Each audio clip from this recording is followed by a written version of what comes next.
POD, telling you one thing. Ain't nothing gangster about hitting a girl. So if your baby mama and a man is getting...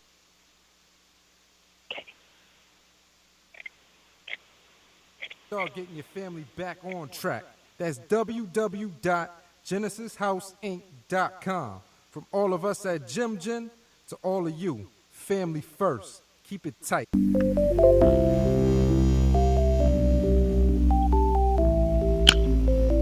Well, good evening, folks, or good morning, or good afternoon, depending, of course, on where you are in this wide, wide world of internet radio.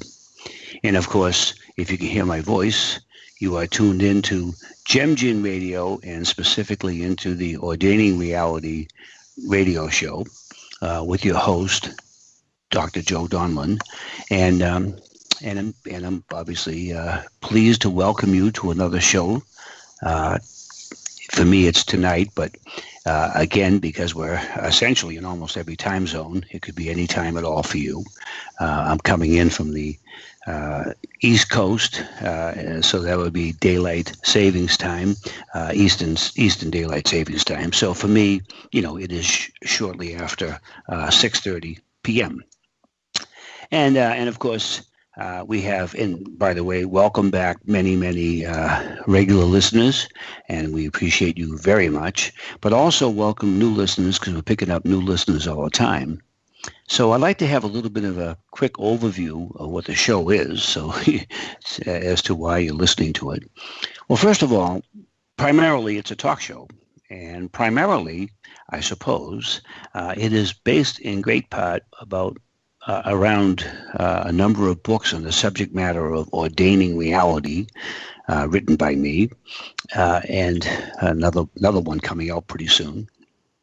And essentially what we mean by ordaining reality is that through the power really of physics and metaphysics, which I get into some explanation for on the show, we are actually able to tangibly, and I mean tangibly, and demonstrably, and I mean demonstrably, change the outcome of future events.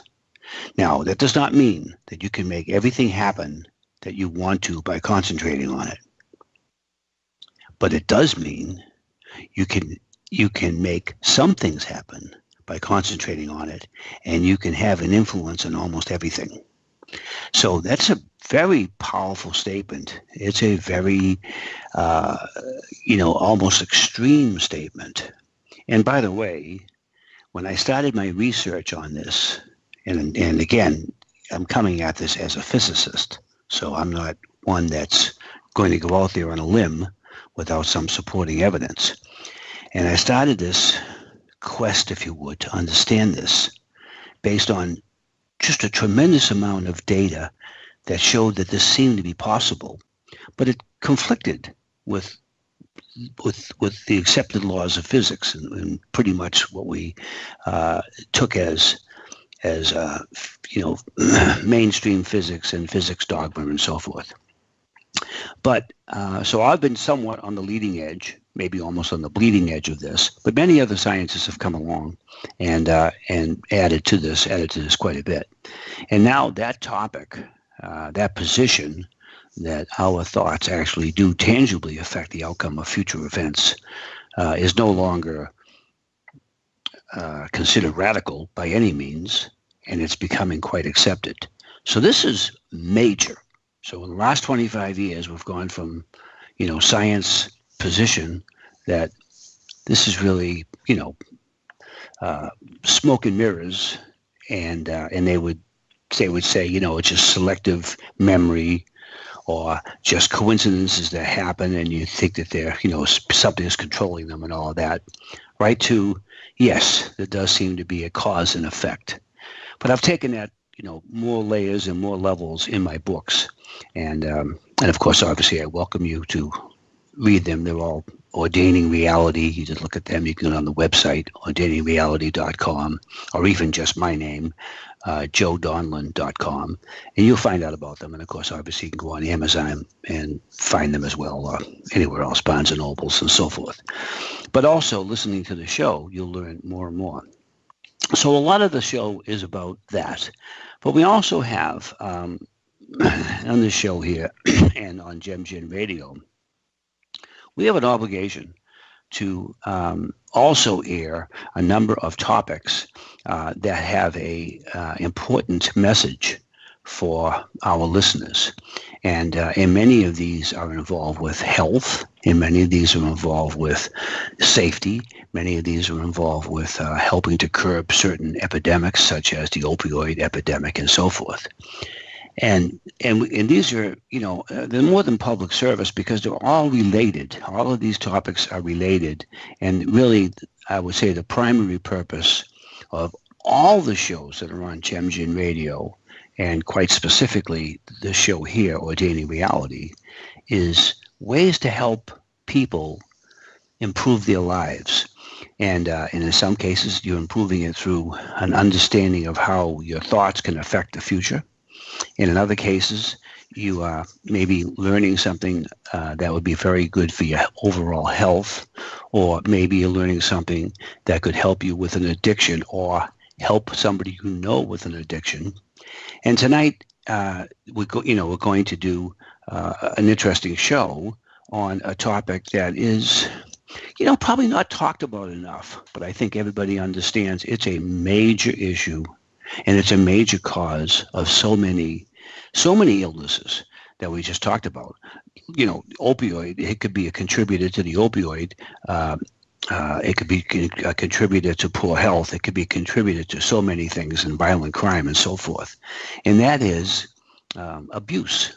And typically abuse starts at an early age, and sometimes the person is able to kind of overcome that and become a person that kind of stops that chain.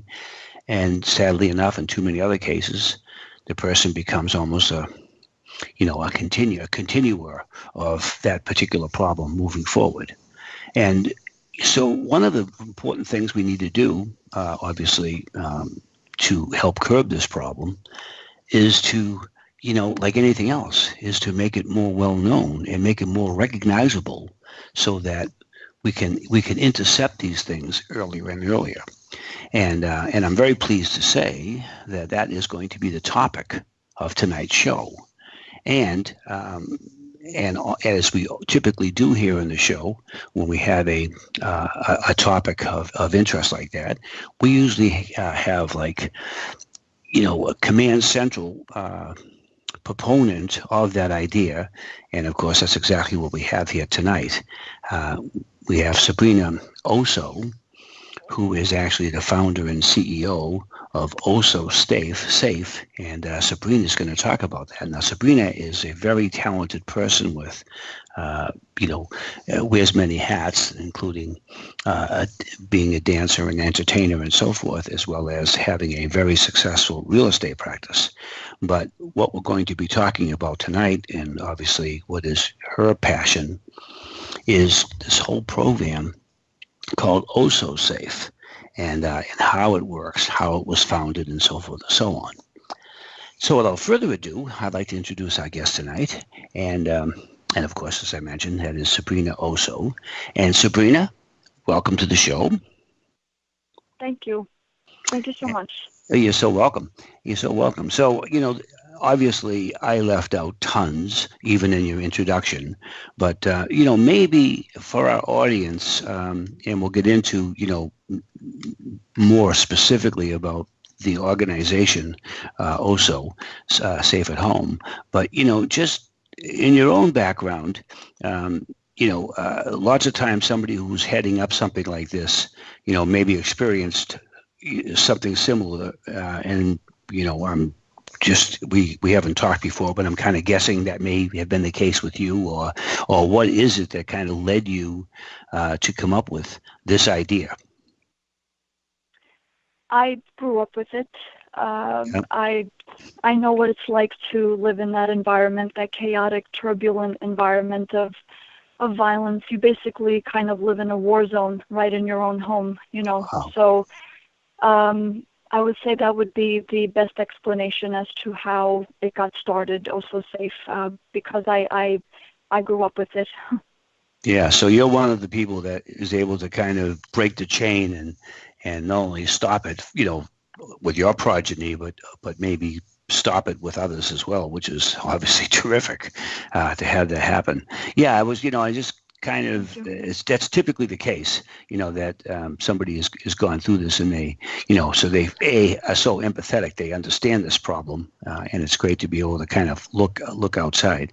So obviously, we, everyone out there listening, anyone who's hasn't been living under a rock their whole life is very aware that there's a lot of violence, and as I say, there's so many topics in the show that we cover and get aired and have discussions on that really many of them stem from or certainly are exacerbated by just general, I would say, hostility at home, tough living, tough home environment, not enough love, and obviously typically abuse, and it comes in many different forms. And so obviously, being aware of it is impossible. And I think, is a very, very big part of curing it because, just like anything else, if we're not aware of it, then there's not much being done about it. And, it's not my problem. So certainly, I think what you're doing is making it more well known and having people understand how to recognize this. Is that pretty much, the main focus? Right. I like what you said. I feel like if you're not safe at home, a lot of problems will arise from that environment, from bullying, peer aggression, drugs, criminal activity, difficulty in school, difficulty in the workplace. I think the missing link with our society is that it's not being addressed at home. You can solve it at work. You can maybe solve it at school, but if you don't solve it at home, it's really, you're kind of doing symptomatic treatment versus getting to the root of the problem. Right. And, the other thing about that is that I find kind of interesting. My middle daughter is a speech and language pathologist, and she works with autistic children. So she's in mid-20s, and she works with autistic children, and she loves it. She's so into this, and she loves it, and she goes to work every day enthusiastically.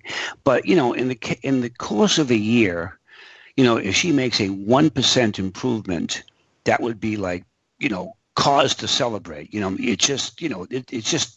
There just isn't that much you can do with the poor children, especially when they're pretty heavily on the spectrum, and so. But there's a tremendous amount of focus, Sabrina, on children, and rightfully so, of course, children with these various kinds of impairments, whatever they are, and the thing is that. It should be focused on, and obviously, I'm very happy that my child is involved with this and do whatever I can to support that. But the truth of the matter is that, probably just as many, perhaps more children are problematic, yet they were born with absolutely perfect genes, and in other words, they don't have these issues, so they could be helped tremendously. They wouldn't have a 1% improvement. They could maybe have a 99% improvement if they were somehow buffered from this environment. And there is, to me, a dearth, relatively speaking, of attention given to solving this particular problem, whereas the other problem, certainly is getting, and deservedly so. I'm not saying it shouldn't, a lot of attention. Correct. Right. I agree. Children are the most damaged in that type of environment. It affects everything when they live in that type of chaotic environment. And it's as I say, one of my tags is for my business, and just even when I speak to people, it's the silence that keeps the violence in place. So children will naturally keep it silent because it's like an understood rule. You don't say anything, you don't talk about it, so you keep it bottled up inside, and then you're expected to go to school and, get good grades and excel academically, be involved in school sports. Meanwhile, dad is beating up mom at home, or mom is beating up dad. So I agree with you. I think that's a very good point. Right. And I mean, and it becomes sometimes a vicious cycle. The poor child goes to school with all this in their minds, doesn't get good grades, maybe comes back with a bad report card, and the father beats him. So, yeah, I mean, I don't mean to be laughing about this, but you talk about a vicious cycle. Yes, absolutely. And there's studies that say when a child is exposed to that type of environment, their body is constantly in an alarm state, and in that alarm state you cannot function 100% because your body is giving off harmful chemicals, one of them being cortisol. And those chemicals, when they're released from your brain to the rest of your body, it affects memory, it affects learning, it affects many things. So it's very important to prevent it from happening in the first place. Sure. Yeah, no, that kind of violence triggers that whole, fight or flight, internal mechanism, and that's what you're concentrating on, not other things that you should be concentrating on to, as you mentioned earlier, get good grades and then fit in socially and so forth. And you're right. I mean, it contributes to so many things. We hear a lot about bullying. We hear a lot about, and there we hear lots of times about the victims of bullying, which, of course, obviously, that's important. But the interesting thing is the bully was probably, a child that just happened to maybe be large, but happened to also be probably, abused, and this is how oftentimes they're taking it out. They don't usually typically come from a perfectly normal, loving home and then go out there and just start bullying kids. Right. Exactly. Yep. It's the cycle that continues. Sure. Definitely. Yeah. Exactly. So certainly, I don't think it's any surprise to anybody listening out there, and certainly not to you and me, that this is a problem. Do you agree with me that it seems to me that children who are say physically disabled or physically impaired, such as I just described earlier, autism certainly being one of the major, I won't say diseases, but conditions, they're widely publicized and a lot of funding to help and government funding and local funding and charitable funding and so forth and so on. But it seems to me that child abuse and it starts at child abuse, but it doesn't stop there. It could be spousal abuse. It could be a lot of different things. It seems to get, almost like an order of magnitude less attention in the, public attention, or certainly, discussion material. Do you sense that? Because that's kind of my take. Yes, definitely, no question. And that's what I'm trying to do with my business, to not only bring attention to it, get it out in the open. And it doesn't have to be a morbid conversation. There are people that have survived, that have come out of it and are doing amazing things with their lives. But I feel like it's definitely still hush-hush. And like I said, it's an understood law. When you grow up in that environment, you don't say anything. And I feel like the laws don't help, and I have experience in this because I've been trying to change the laws.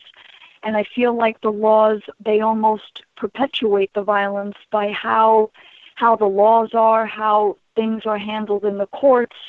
So a victim can feel like there's no hope, or what can I do? I'm stuck. I'm just stuck. Yes, there are shelters, there are charities, but I feel like it's just not enough, and I feel like it's the institutions of society that have to be brought in to really make this a even in the workplace, like an open issue where you talk about it. You have sales training, you have marketing training, you have computer training. Well, you need to have home violence seeping in the workplace training. I know it may sound strange, but I feel like the statistics that I know are so alarming, and it makes sense. Like there's a disconnect there as far as talking about it, as far as getting information, getting things changed in the workplace, in schools, in your place of residence, if that makes sense.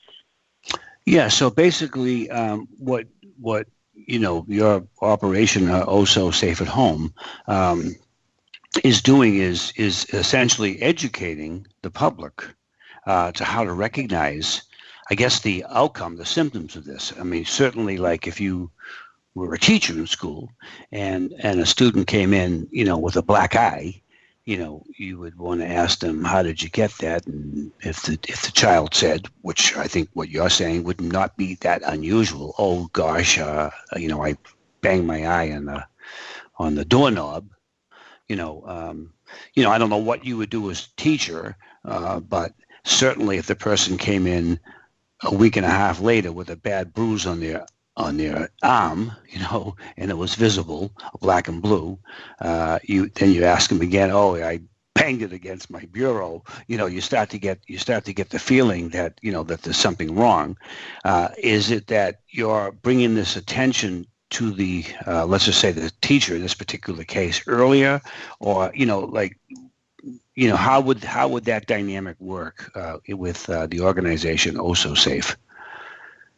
Yes, I provide the education in the form of a workshop for students and teachers. And what I like to do is first educate the teachers on the subject. And a lot of them may already know some of it, obviously just by being a teacher. They do have courses in it. They do study it. They'll have social workers, I believe, also that educate. But especially children of a very young age, if you can tell them, when you grow up and you have boyfriends, you have to be good to them. They have to be good to you. If they are not good to you, then you say bye-bye. And a little child will understand that, because the later you wait to have those type of conversations, the harder it is to talk about them almost. So the earlier, when kids are of dating age, you don't pair yourself with someone who isolates you, who is abusive, who maybe says to you, oh, well, why are you wearing that skirt? You shouldn't be wearing that skirt. Only hang out with me. Don't hang out with your friends. These are all school dynamics that students need to be aware of, so that way they know. And I'm not so sure that these types of conversations or these types of educational topics are prevalent in all schools. I know some schools do them, but this needs to be a blanket education all across the board. I have also a plan of action steps for students and teachers / professors, coping tools, and something that I call an open venting circle, because I feel like a lot of students, they're just too afraid to say anything. And from my experience, I can't speak for everybody, but the agencies that handle these types of situations, I feel like it has to get really bad in order for anything to be done. And even when, and even like, Child Protective Services, different states call it different names. It used to be called DIFUS, now it's called the Children of Permanency and Protection.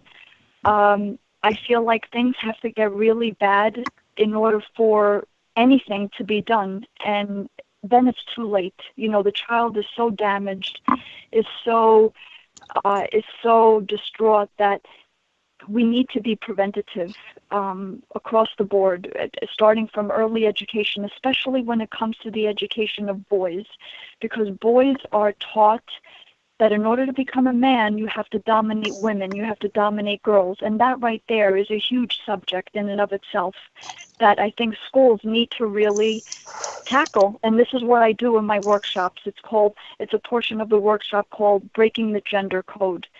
So That way boys don't feel like, oh, in order for me to have power, then I have to dominate my girlfriend or dominate a girl, or, not to say things like, well, girls can't do that. They can't be good at sports. You would think that in 2017, these types of mentalities don't exist, but they do. They very much do, unfortunately, even in the United States. Very interesting. Yeah. So you're really addressing this on so many different topics. I mean, for one is obviously having the people that are exposed to the children, caretakers and teachers and so forth and so on, and some of them know some of this, but you're kind of furthering the education. But certainly to then bring it to the students themselves, and I guess from two standpoints, maybe even three standpoints. One is to have them be a little bit more hyper aware of that happening throughout, so they may have a school chum that's coming in, and they would just be accepting the fact that he's saying, I bang my knee here, and I bang my elbow there, and I bang my head there, and they might just be taking it, saying, boy, little Jimmy's very accident prone, and then now maybe with your training and education being a little with this heightened awareness to maybe report it, even maybe to little Jimmy, to say, are you sure that's the case, just from that standpoint, as well as having little Jimmy know that it's okay to say something, and in fact it really should be something that he should say something, and then how do you handle something like that? Because I think there's two dynamics here that are going on. One is that that certainly this kind of, especially with the boys type of situation, I think there's a lot of I guess just trying to be a man and sucking it up and not saying anything is part of it. But the other, I think, is a fear of retribution. A fear of that the if the father was the one beating him, that you'd be afraid to say something because he'd just beat me more. Right. So and I'm thinking, so obviously you need to kind of get around that. But what would you say? I mean, how could you provide like a safe zone, Sabrina, or suggest a safe zone in a case like that where the child is just so afraid to say anything because it's just going to get worse? Right. No, very good point. My goal with Also Safe, what I'm hoping to do is to have, for example, right at the beginning of the year in September, when they have all of those parent-teacher conferences and so on and so forth, to be in front of a school, parents, teachers, and say, look, we are going to have this type of education very openly with your students. And we are going to encourage students to openly say, in private, but openly say, yes, dad beats up mom at home, or mom beats up dad, or dad is beating me up. And my goal is to have this type of education, to have it an open discussion with the parents and say, we will be proactive as a school, and we are going to have, for example, let's say myself and my company, to go into your house, your house, and educate you on facts, statistics, warning signs as a preventative measure to ensure a safe and nonviolent living environment in your home. Because that way, let's say you live in an apartment building or in a multifamily dwelling, your child goes to school. Okay, we take care of the education at school, but now we need to go into your place of residence and have this type of education. I have something called the Also Safe Home Sweet Home package. It comes with a seminar for the parents, in fact, the entire family, whatever your living arrangement is. I have a policy and a pledge in there. I also have an app, and I'm also working on getting technology into it, and it's beyond the scope of this conversation to elaborate on that. But to get to get it where it's all connected. You have the education at home, you have the education at school, and you have the education in the workplace of the parents. So that way it's all synergistic. It's all interrelated. Everyone is on the same page, and this breaks the abuser's power, because when you leave it up to the child is not going to say anything unless you open that door.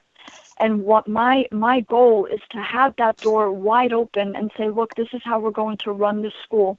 We are going to encourage any child that will disclose any sort of abuse. We are going to have Also Safe come into your place of residence and get you educated. We're going to get you help and break this silence, so that way the child is safe at school, the child is safe at home, and you are safe in the workplace, because this type of behavior should not be allowed. Just because you live in your apartment in the privacy of your own home doesn't give you permission to abuse your child. I mean, there are fathers raping their daughters out there, let's speak frankly. So I don't see it as okay, let's just do it in the school.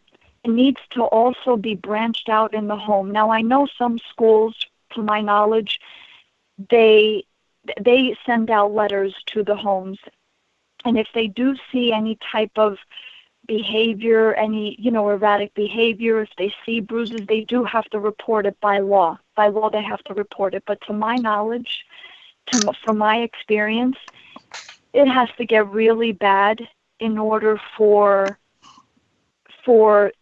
the agency to get involved. And to tell you the truth, even when the agency does get involved, the problems still happen. Either the child comes back, or they try to separate the family unit, which and this is why I want to bring this into the real estate community, because if you bring it into the real estate community, let's say landlord tenants, then it removes the responsibility from the victim. So we want to have a building that is Also Safe certified. That means that it is home violence conscious. That means that there is no abuse that is allowed here. Your child is safe. The tenants are safe. And that way we have synergy here. I don't know if I'm making sense. Yeah, you're making a lot of sense. It's a very, very fresh and interesting approach. So it's almost like, like if you you see when you see these signs, various languages are spoken here and so forth and so on.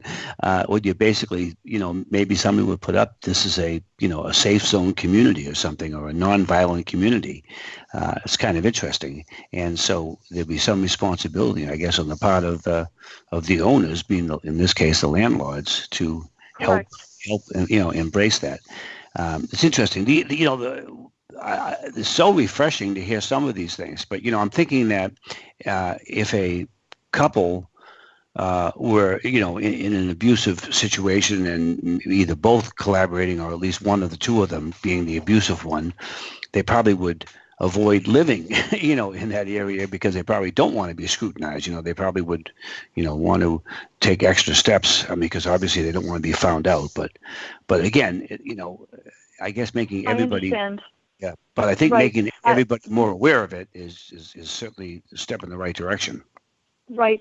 What I'm looking to do with Also Safe is to make it a condition of residency. And right now I'm focusing on the landlord-tenant community, because it's the path of least resistance, and where this would be extremely beneficial for a landlord, because a landlord, this would maintain property reputation, it will mitigate liability, your tenants will feel safe, vacancy rates will drop, because let's say I'm a tenant and I'm driving around, I would want to live in a building that is Also Safe certified versus someplace that isn't. Because let's say I live in Unit A. I'm with my significant other. I get along great with him. He gets along great with me. We pay our rent. But I live across a family that is abusive. It's affecting my residency. I hear the kicking, the screaming, the yelling. Cops are coming to the residence. What typically happens is I move out. I'm the good resident.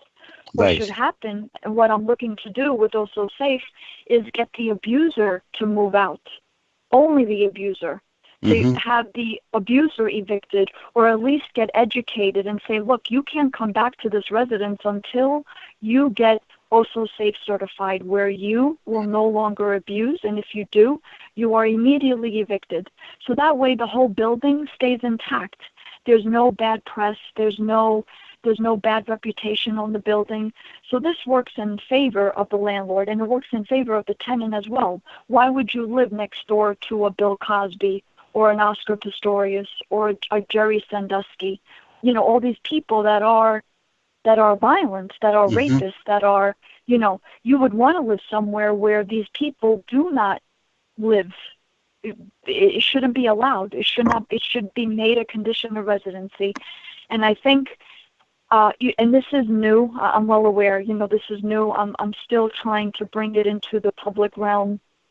But I think this is the direction that residency needs to go. And I think it would make a huge difference, where violence will definitely be diminished and eventually prevented if you have this type of mentality and you start to think of properties this way. Very interesting. Very interesting. Well, we're actually up against our first break, which is probably a good stopping point. I've got a number of questions that some of the folks have written in and asked the studio that I'd like to throw out to you when we get right back to this. But this is fascinating. I mean, this is such a big problem that we really have. It just hasn't been enough attention done to it, and there's so many interesting angles to what it is you're doing with Also Safe that it's remarkable to hear about this, and certainly an idea whose time has come. That's for sure. So Sabrina, just hang in there, and we're going to take and folks out there as well, we're going to take a 2.5 minute commercial break, and we'll be right back with the second half of the show here with Sabrina Osso, talking certainly about Also Safe, and we'll give you all kinds of information for how you could find out more about this yourselves in your own communities. But hang on, and we're going to take again a short break. And we will be back in about 2.5 minutes. Thank you.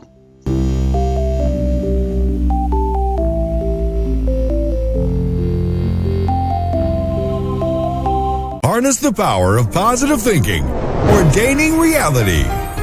Possess the power and understand the link between thoughts and their ultimate outcomes. Put the science behind the power of positive thinking in your hands. Order this truly life-changing book today at www.ordainingreality.com. And while you're there, check out the Reader's Blog. That's www.ordainingreality.com. Joyce Treasures is hosting a talent search for a new segment host. Do you think you have what it takes? Are you an expert in your field? Can you commit to 15 minutes a week for 10 weeks? Then we want to hear from you. This is an opportunity to work with one of the most respected TV and radio personalities on air today, Miss Lucy Diamond of ILN Productions. Be heard by tens of thousands of listeners every week. Join a growing team of professionals. Get your message heard. It is all waiting for you, so what are you waiting for? Go to www.choicetreasures.com for more details on how you can take advantage of this once-in-a-lifetime opportunity. Choice Treasures is hosting a talent search for a new segment host. Go to www.choicetreasures.com and start your future today.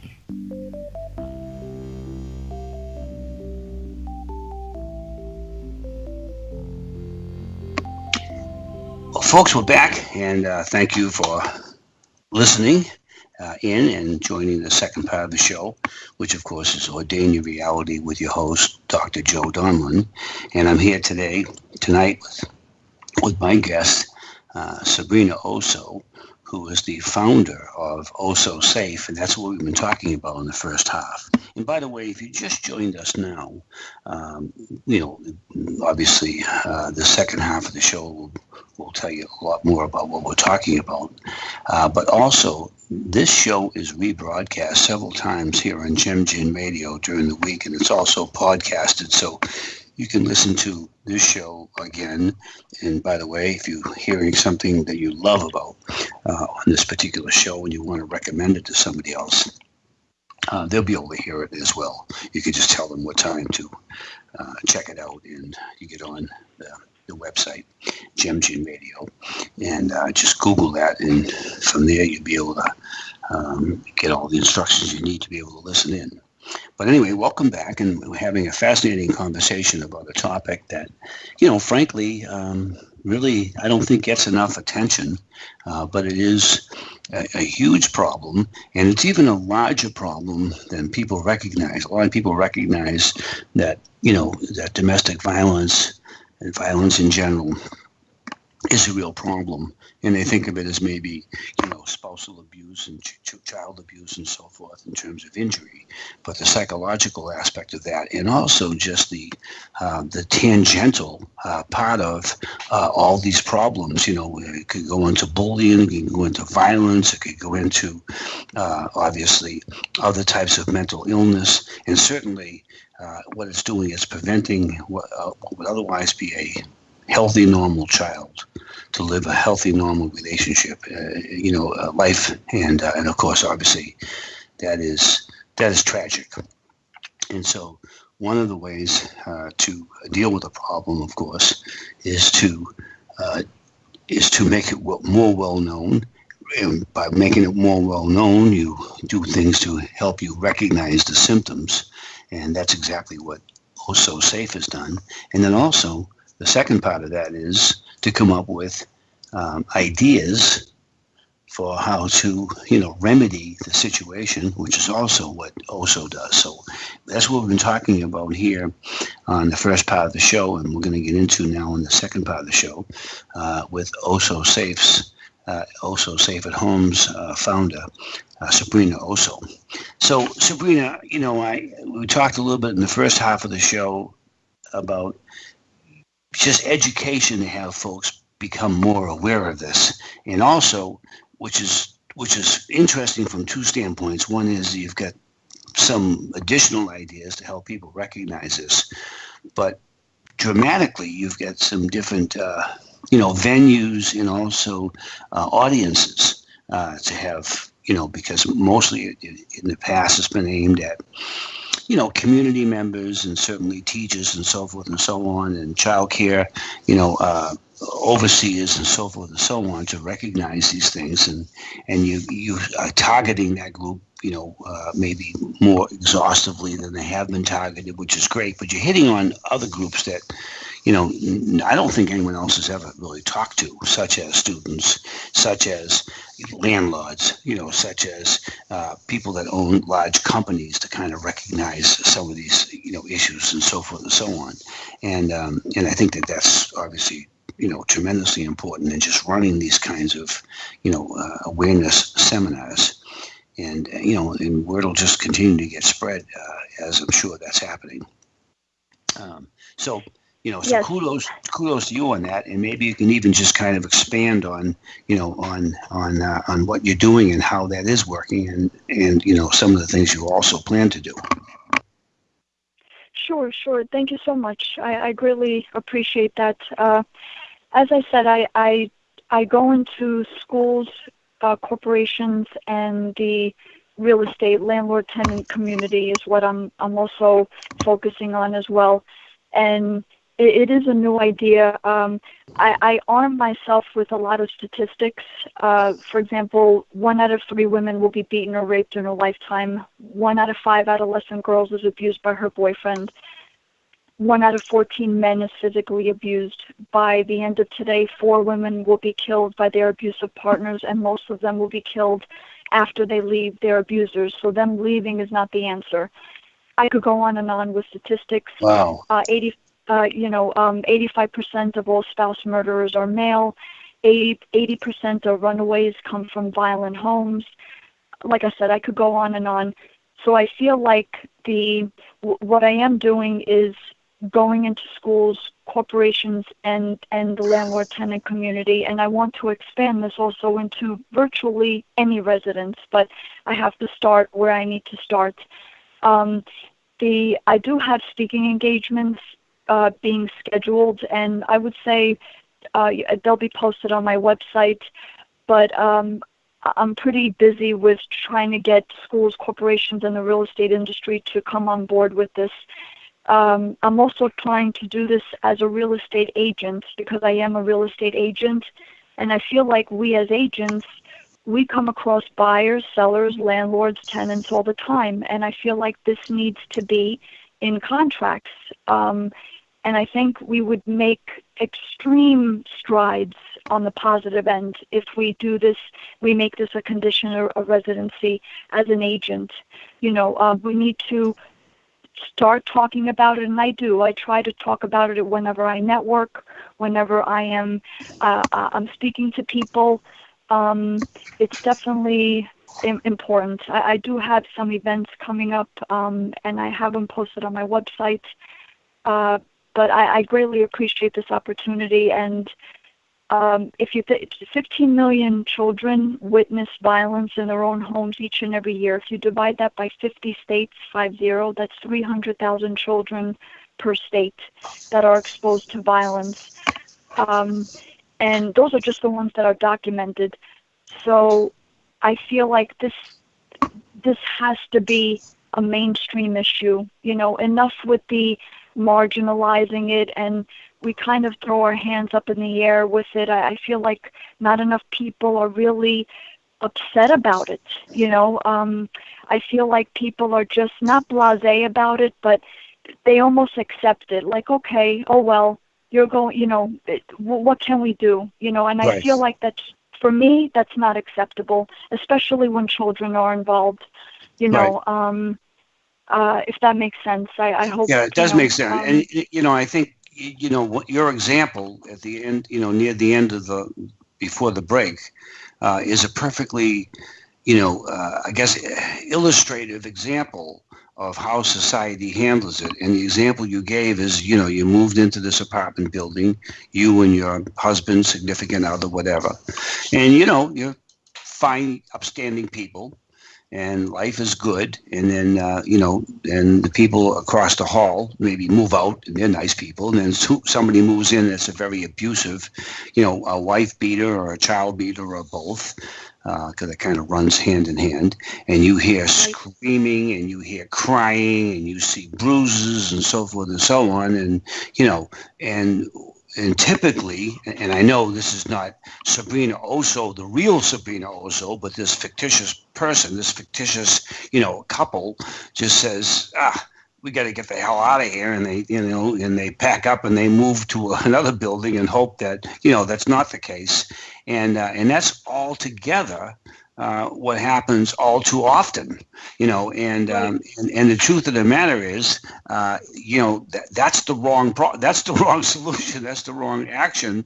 But I think people tend to do that, so much. They don't want to get involved.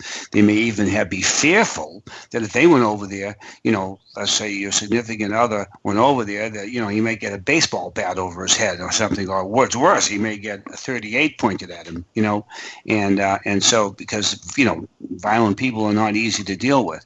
Now, in this particular case, let's actually use this exact example, okay? And let's say that, typically somebody would do just as you talked about. They would just say, you know what, let's just get out of here, let's find somewhere else. And, and they may end up not even in a place that's nice, but they just have to move because they can't stand it. Now, what would under Osso Safe, and I know this is just one little incident, but let's just talk about this one. What would they or should they do, or what do you advocate that they should do?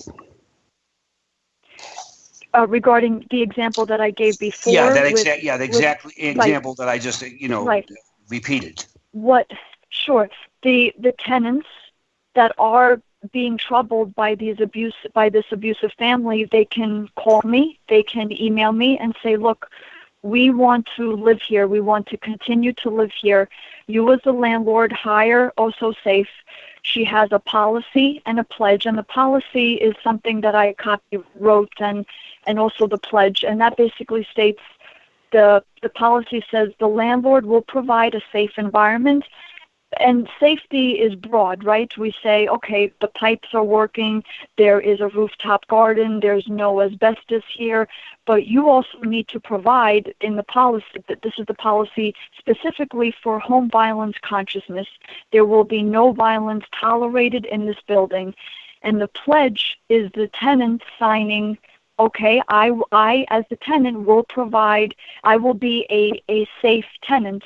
I will not abuse anyone in Unit A. Let's say you live in Unit A. I will not abuse anyone. There will be no abuse. And I understand that if there is abuse, if there's a restraining order and my landlord comes to know that there is a restraining order, then I will be evicted. I, the abuser, will be evicted. No one else in the building.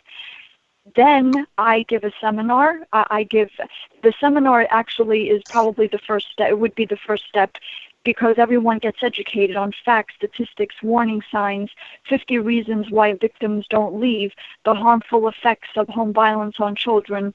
And it's about an hour and a half seminar. So that way everyone is educated, because when people see things on paper, it's real. You know, you can say it all you want verbally, but when people see it on paper, then it's like, wow, this is like codified in stone.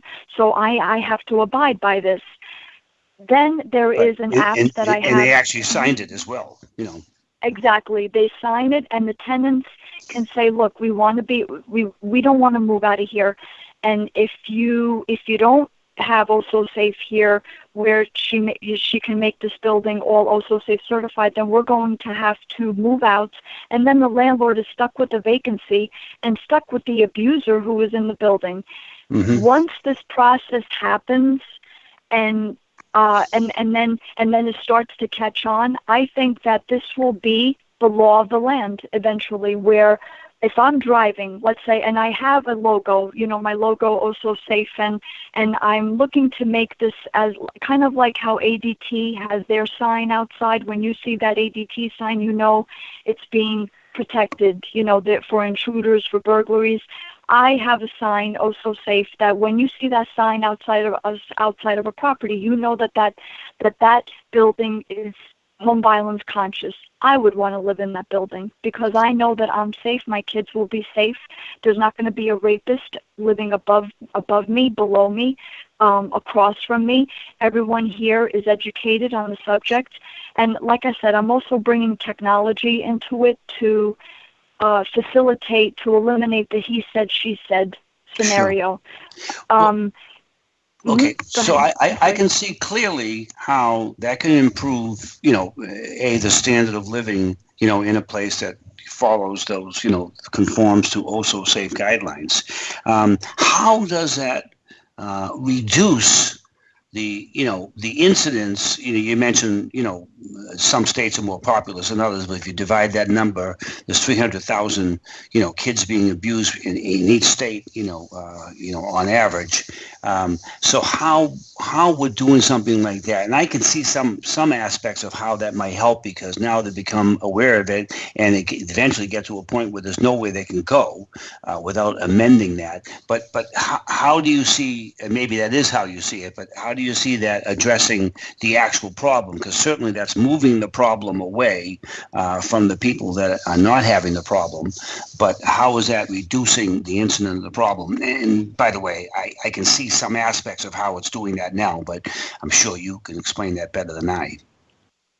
Well, for one thing, the abuser's removed from the situation. If the abuse, and these aspects I'm still working out in my package, but the abuser now knows, oh wow, it's not up to the victim to evict me, it's the landlord now. So right.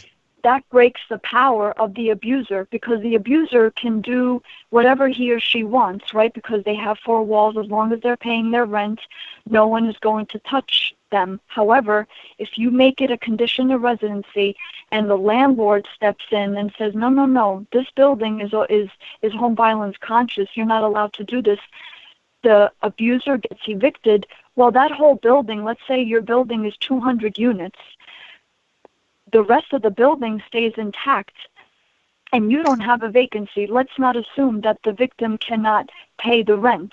Let's assume that he or she can continue to pay the rent. Isn't that a better way? And eventually, one property after another, one building after another, these buildings will become home violence conscious.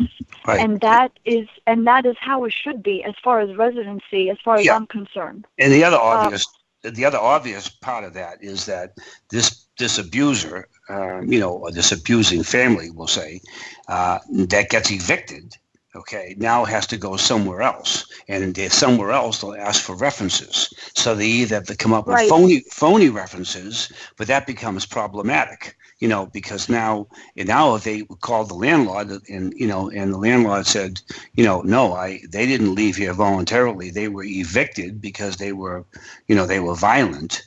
And, so the new landlord might give them, and if you are going to let them be there, I would have them sign and have that person send it over or something, something along those lines. I would think that could be very powerful. People have to be educated, they have to be educated. And I think the more that the education happens in tenancy and in residency, the less likely it will happen. It's going to take some time, but I feel like what we have been doing with how things are right now has not been working. Because it's not enough. It's not enough, right? And those statistics that I gave you would be much, much less. I am close friends with he's into law enforcement, but like in a high level protection agency. And he told me, Sabrina, you're on the right track. I've seen landlords where they have spent probably hundreds of thousands, even much more than that, because they were neglectful, they did not mitigate liability, and they were found at fault because there was a rape in the building or there was something that happened in the building that was violence oriented. And he said, you're actually trying to put this on the map, which is what is necessary, because then landlords have deep pockets. They would want someone like you to say, look, educate my tenants, educate everyone. I want this to be a condition of residency, because otherwise they're faced with very expensive lawsuits. And you don't hear about them because it's kind of shoved under the bed, shoved under the carpet, as the saying goes. Sure. Because nobody wants bad press for their building, So, right, exactly. And I feel like that's where it needs to be. If you can make home safe, then everything else will fall into place. I think workplace violence will decrease, school violence will decrease. The root of it is all in the home. Right. Bottom line. Again, I know you're trying to address this problem on many fronts, and certainly, home abuse, child abuse, and spousal abuse, and so forth, is going on. And we pointed out that in your particular case, it happened, but you came out as a person that is actually doing something about it, and not perpetuating the issue, but actually coming up with a way to stop it. And so it is interesting that some people come out of it as, being, wanting to be a bully, wanting to kind of pass on the kind of violence that they had, which is very often the case. I mean, it's almost everybody who is a violent person came from a violent background, so it becomes a vicious cycle.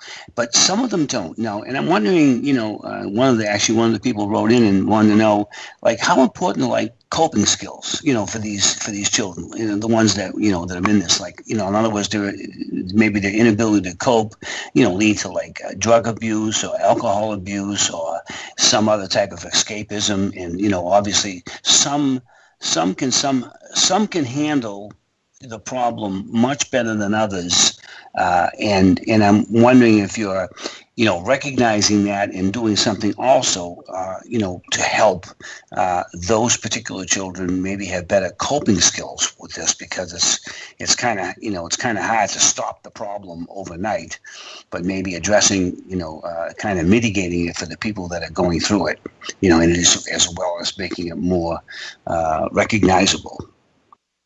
Yes, I'm a big proponent of therapy. I feel like the sooner that you can start therapy, whether it be with one person, one professional, or group therapy, the better. Because the longer, there's no way that anyone can resolve this by themselves. A lot of therapy is needed, I feel, and I feel like in my education with schools, I say this, to students. And some schools have psychologists on staff, and some of them don't, and I feel like that needs to be changed as well. And talking about it with your peers, journaling, and knowing, you have to know, students have to know, especially kids and anyone going through this, you have to know that it's not your fault, you're not alone, and that you are worthy of a good relationship. You are worthy of having a good life. You have to know that in your bones, in your DNA. And when you live in that type of environment, that is all taken away from you. So you have to really get help. I don't see any other way besides therapy. Like I said, it could be group therapy. It could be, one-on-one with a psychologist, and I'm not a big fan of medicating at all. I think a lot of, especially in this country, we medicate for a lot of things: depression, anxiety, antidepressants, and all of this, and panic attacks. All of that is rooted, I think, because of people's home environment that was so bad. And I feel like you have to talk about your problems. You have to work it out with a professional, and it's going to take time. But I know I've gotten therapy. This is on a personal level. I've gotten therapy, and I have to say, when I first started, I thought, a therapist is going to fix all my problems. That's not the case. What I did feel when I first started therapy was that I felt a little less heavy, and that made all the difference for me. And I started when I was in college because it was free. They offered free therapy as a student, and that helped me tremendously, because you're becoming aware of your behavior, and you're realizing, wow, I'm doing this because of how I grew up. And then you start changing things, you start modifying your behavior, and then you learn to break the cycle. Your job as an individual, and I say this to students, your job is to not repeat what dad and mom are doing. Your job is to break it. And I know that is hard. I know that's hard. It's easy to continue that cycle of violence, but it is not the path that you were meant to live on this earth. And it wasn't even their path either. But everyone's got to do their homework. So I feel like journaling helps. But like I said, I'm a big proponent of therapy. I'm a big proponent of having at least one friend, someone that you can trust, and to keep trying, to keep finding that person, because it took me a while. I was silent for 18, 19 years. So I didn't, no one knew what was going on in my house. So the only way to heal is to talk about it, and to start crying and going through the emotions, but then you start to heal and you start to really take back your life, because violence steals your life. That's what it does. When you live with home violence, it steals your life, because you're so distracted from all of the chaos. So I hope I answered your question as far as coping. You answered it well. And obviously, I don't know if there's any particular telltale signs that maybe, teachers can be, I guess, educated on, to kind of clues that recognize, say, students in that particular case, their inability to cope with these stressors, and maybe it would be sudden erratic behavior or sudden, drop in grades or something along those lines. These are probably a lot of the telltale signs that something is different, and obviously more education there. And, you probably have already addressed some of these things. Right. Yes, definitely. Definitely. Yes, from everywhere from if they used to be very talkative and then all of a sudden they're silent, bruises, anything physical. If kids are very aware of sexual innuendos, or their body parts as far as on a sexual level, these are all signs that things are going on. If they start to slam things, start throwing things, if their behavior was one way and then all of a sudden it changes.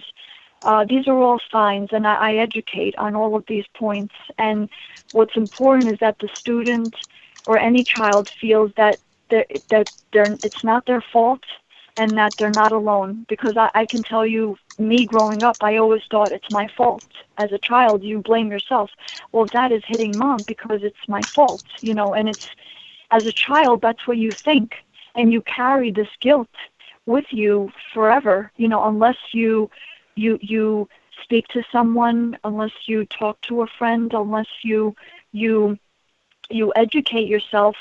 I know if I had somebody growing up like me that came to the school and talked about this and made me aware, and where I thought it was safe to say something, I'd be much better off. As a child growing up, wow, I don't have to keep it a secret. Wow, it's okay that I say something. I'm not going to get punished. And wow, this person is going to come to my home because this is going to be a condition of residency. They're going to come to my apartment, and it's going to be a condition of residency. I don't have to feel shame. I think that's a much better way of approaching it versus staying quiet. Here's a brochure. Go to your human resource person, and then it's not talked about anymore. So I think it needs to be a much more open discussion, and I know it's hard, but it's necessary. I would say so for sure. Well, we're just about out of time now, Sabrina, but I'd like the folks out in the audience to be able to find out more about your program, obviously find out more about it. And I know on your website you've got some great ideas for folks to read and heed and so forth and so on. And maybe you can talk about some next steps, the next things planned, for you to continue to expand this. Yes, thank you so much. Yes, my website is ossosafe.com. That's OSSO and then safe, SAFE.com. My website has a lot of information. It has everything that I have coming up. I have a networking event in September. I have an interview that's going to air. I'm going to be told when that will be. I do have speaking engagements lined up, and that will be all on my website as well. Corporate clients, speaking engagements, schools. On the real estate end, I'm still working on that. As far as the real estate, I am speaking to organizations and really trying to get tenants on board with this as well, because this will benefit both tenants and landlords. And my email address is Sabrina, my full name, Sabrina, @ossosafe.com. And I thank you so much for this opportunity. This is so great, and I hope it helps a lot of people. And it's no way to live. Everyone deserves to live at peace in their own home. You're supposed to feel safe at home, at work, and at play. Yes, well, first of all, thank you very much for coming on the show and for talking about what is an extraordinarily important topic that, unfortunately, does not get enough airtime and does not get enough notoriety. But thankfully, we've had a chance to talk about it today a little bit. And of course, we are looking forward to having you back on the show.